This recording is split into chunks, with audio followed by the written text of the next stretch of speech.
Ako po yung host. Tinanggap ko po yung host dito. Akala ko mag-Tagalog ako o Korean. Hindi ko akalain mag-English ako na yung araw.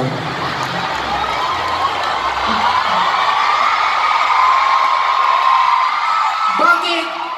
Yung producer, hindi ko alam kung sino yung producer. Ba't ako yung ginawa niyo? Mag-English pala ako dito!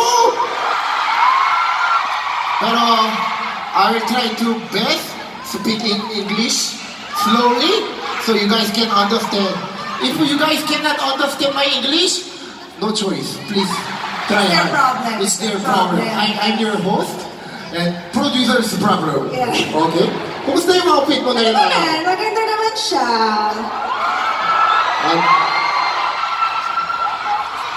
Hinahanap mo ba yung asawa mo? Ba't gumagano ka na? Para makita nila, pati yung hair. Yes.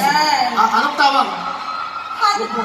Hanbo. Yes. That's the Counterpart ng barong mo. That's the traditional outfit Yes. in Korea. Yes. Akin talaga to, hindi ko to nirenta. Akin din talaga to. Ay, perfect. Actually, yung sa taas, kay Kuya Jong, ang sikip eh. Ayan, kay Kuya Jong. Okay lang, nagbagay naman. Thank you so much, Stylist Inc. Yan. Bakit kami likod? Yan, likod. Yan. Oh, taray oh. Grabe yung sa harap, hindi kayo natuwa. Pag nagtalikod, tuwa kayo.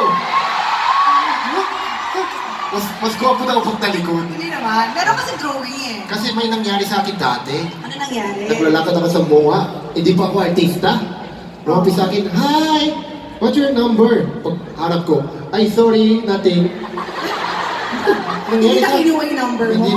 Hindi na natuloy. Buti nga may lumalapit sa'yo eh. Sa akin, never may lumapit. Okay, pero alam nyo, yung asawa ni Green Kim, Korean. Yeah. Diba, your husband is Korean. Yeah. Are you regret? Somehow, not because he's Korean, but because he's my first boyfriend. Oh? Tapos inasawa ko agad. Sana malaman, naging mong lalaki muna ako, di ba? Sana nag-second, third, fourth boyfriends muna ako, eh pinakasalan ko agad. Ano masasabi mo sa magulang niya? Nandyan yung Wala naman magulang. yung magulang niya. Wala naman dito yung magulang niya. Pero how's you ever date the Filipino boy and Korean boy? Not as a boyfriend. Date lang. Date na? Anong makaiba?